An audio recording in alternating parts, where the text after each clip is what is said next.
sini ingin memberikan konseling tentang MOW. Maaf sebelumnya, ini dengan Ibu siapa? Nah, Ibu Indayani, ini ada leaflet bisa dibaca ya Bu tentang metode MOW. Nah, jadi di sini metode MOW ini prosedurnya ini bedah sukarela untuk menghentikan kesuburan ibu dengan cara menyumbat atau memotong saluran telur atau tuba falopi. Nah, jadi di sini Ibu ada riwayat penyakit medis yang mempengaruhi pelaksanaan MOW. Jadi ini tidak boleh mempunyai riwayat penyakit paru-paru seperti asma, bronkitis, dan juga riwayat penyakit infeksi pelvis. Nah, jadi infeksi pelvis ini adalah infeksi organ reproduksi wanita, pada organ reproduksi wanita. Nah, selanjutnya di sini ada post operasi abdomen pelvis. Tidak boleh ya Bu, riwayat alergi atau riwayat penyakit DM dan obesitas. Nah, di sini juga ada syarat menggunakan metode kontrasepsi MOW. Jadi di sini syarat yang pertama adalah sukarela, medis, dan bahagia. Nah, jadi Bu, di sini sukarela adalah sesuai dengan keinginan Ibu tanpa ada paksaan dari siapapun, kemauan sendiri. Dan yang kedua ada medis, klaim tidak ada kontraindikasi pelaksanaan MOW. Nah, selanjutnya bahagia, terikat perkawinan yang sah dan harmonis atau serta sudah mempunyai anak sesuai keinginan. Jadi Ibu misalnya mau anak, keinginannya sudah 3, Ibu tidak mau mempunyai anak lagi, Ibu bisa menggunakan metode ini. Paham Ibu? Nah, baik. Selanjutnya di sini adalah indikasi penggunaan metode MOW. Nah, jadi Ibu di sini adalah usianya 26 tahun, paritas kurang lebih 2, yakin telah mempunyai jumlah keluarga yang sesuai dengan kehendaknya. Yang saya bilang tadi, Ibu sudah yakin ingin mempunyai anak 3 saja, tidak lebih. Bisa menggunakan metode ini jika tidak mau adanya kehamilan.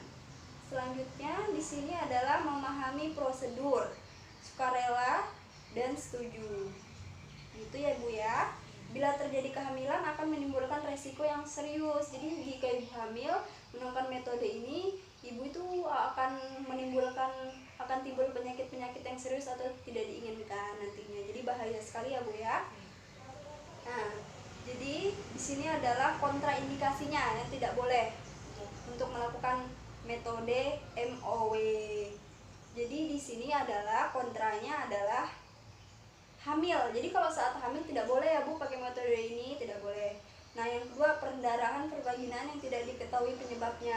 Jadi jika di vagina ibu terjadi pendarahan dan tidak tahu sebabnya karena apa, itu tidak boleh ibu melakukan metode ini ya Bu. Nah, selanjutnya juga ada infeksi sistemik atau infeksi pelvis yang saya tadi bilang, infeksi pada organ reproduksi kewanitaan. Selanjutnya adalah kurang mantap untuk melakukan operasi tubektomi atau MOW. Jadi dalam diri ibu kurang mantap kalau mau melakukan metode operasi wanita ini. Tidak boleh, jadi kita harus yakin misalnya mau menggunakan ini. Kalau misalnya dari diri sendiri tidak yakin, ya nanti hasilnya tidak memuaskan gitu.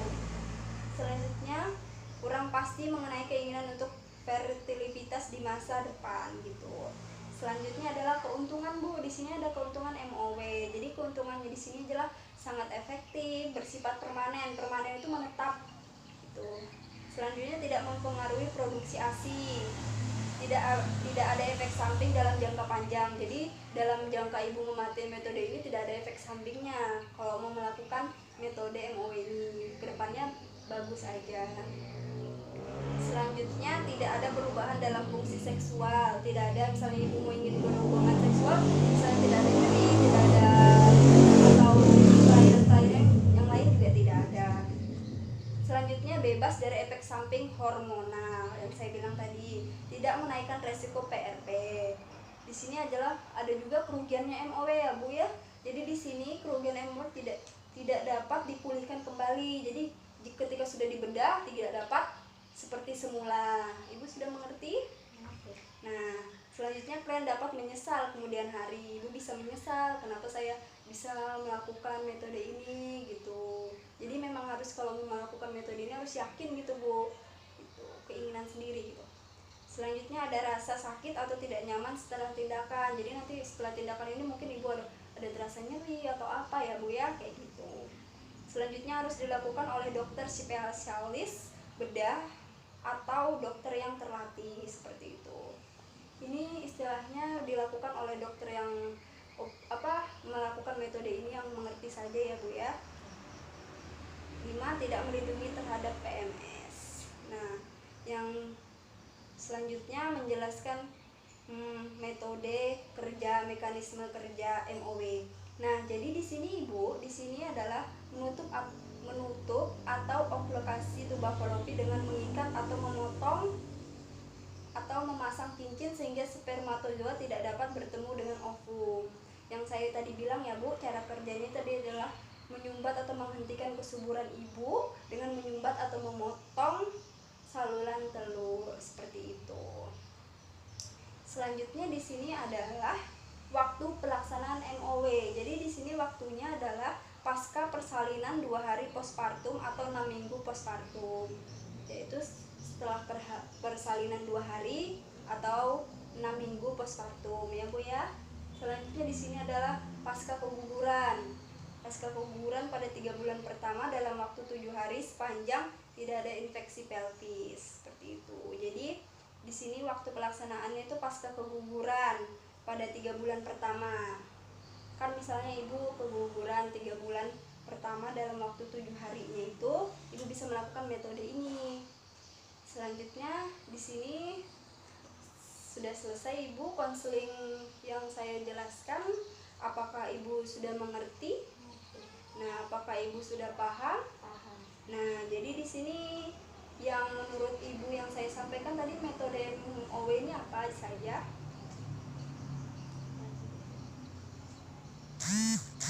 Mencegah kehamilan. Nah, mencegah kehamilan ya ibu ya. Nah, jadi mungkin itu saja ya Bu ya